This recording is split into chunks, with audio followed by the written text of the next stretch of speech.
This is Chapter 2, A Crime by Any Other Name. Every 40 minutes, according to the book, one citizen is murdered and more than 4 die because of unhealthy or unsafe conditions from the workplace. And so the authors argue that what we might call crime, what's on the books, may not be the most dangerous or riskiest for us. And a lot of times similar actions use different language to mediate this difference. For example, there is a murder of 8 at a mall, we call it a massacre. 15 people die on an oil rig, we call it an explosion or a blast. All result in death. So overall, the basic premise is that the criminal law is supposed to protect society, and that's from harms from others. And the authors contend, though, that the criminal law is kind of distorted in what we consider dangerous, much like the carnival mirror. Remember going to the carnival and you could stand in front of the mirror and you'd be tall or you'd be skinny. Ultimately, they believe that reality is really being distorted because it's being filtered by human decisions as well as how the media presents crime. So ultimately, what is considered dangerous is really shaped by people and the decisions that they make.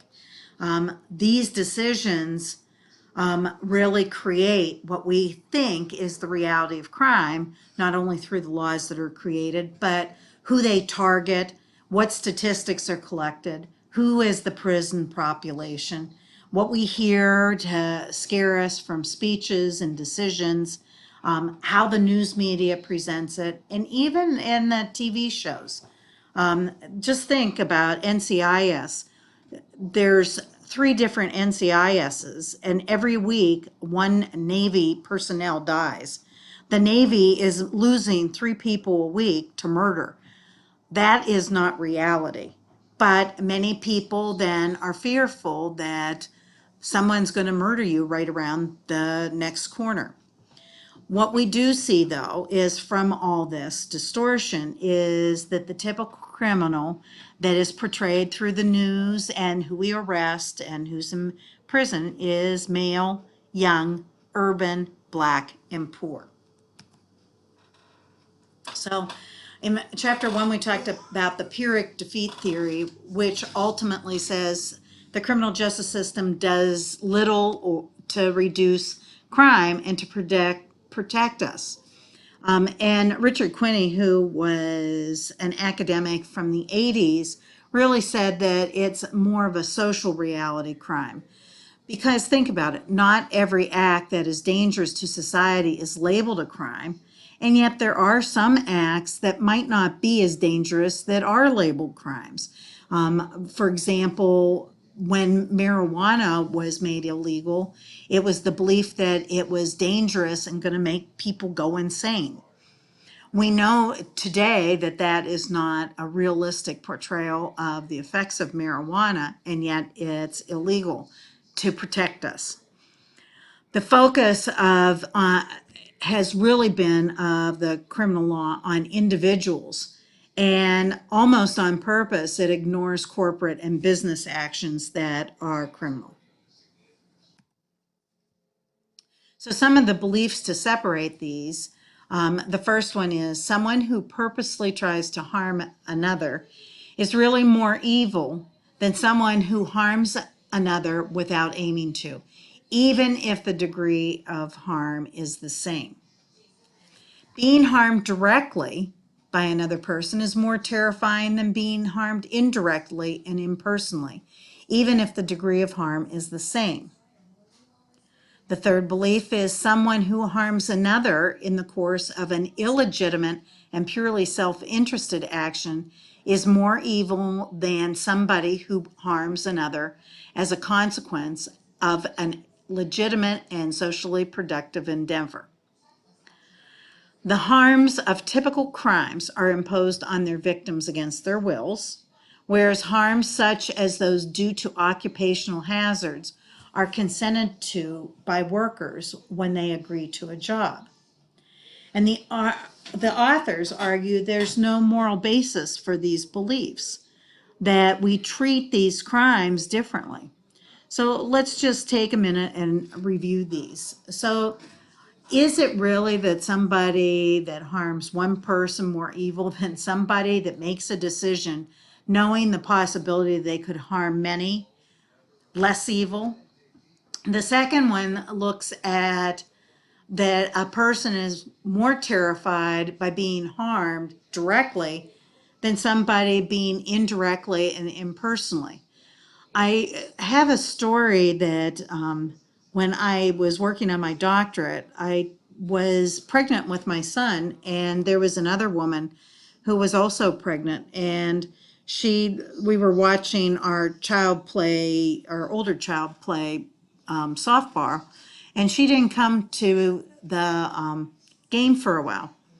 And when she came, she wasn't pregnant anymore. And I said, "Oh, did you have the baby?" And she said, "It was stillborn."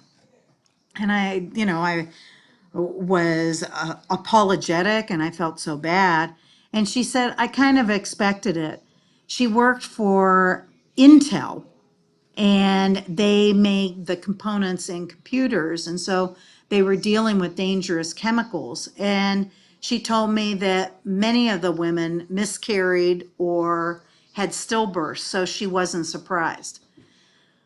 Is that something that you give up when you go to the workplace, that the workplace is allowed to be so dangerous that you just accept the death of your child? Just a question.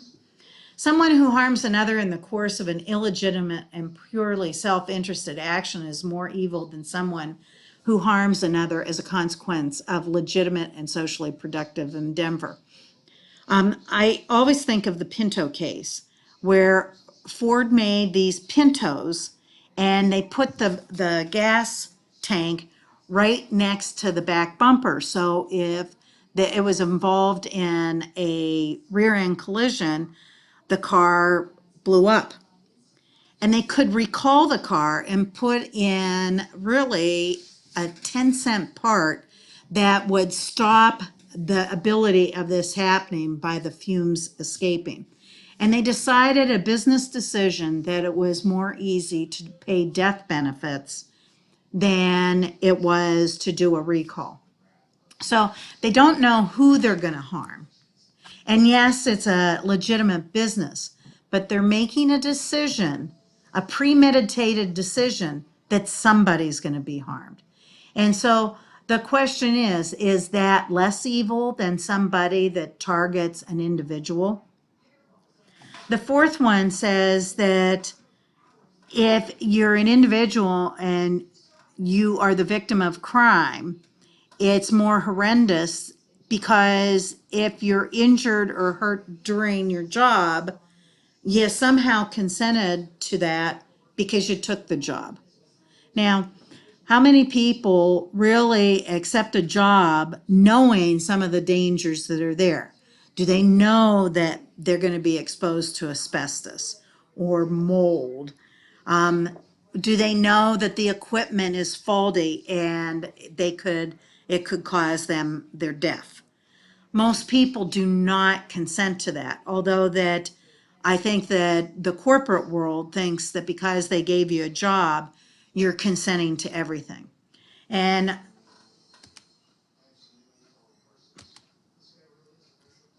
I think that that makes us think about what we call crime and what we don't call crime, and how we handle individual crime versus what would be considered corporate or white collar crime. When you read the chapter, the author gives several examples of this, and it makes you wonder why we're not really worried about the crimes that come from corporate crimes. And it's interesting, they have a chart in here that ultimately says that if we looked at these kind of crimes, the crimes would be so skewed. And some of the things that they list, for example, is coal dust in the air, textile dust, asbestos fibers, coal tars, and even repetitive motion. So, like carpal tunnel. Uh, so, give it a thought and continue reading.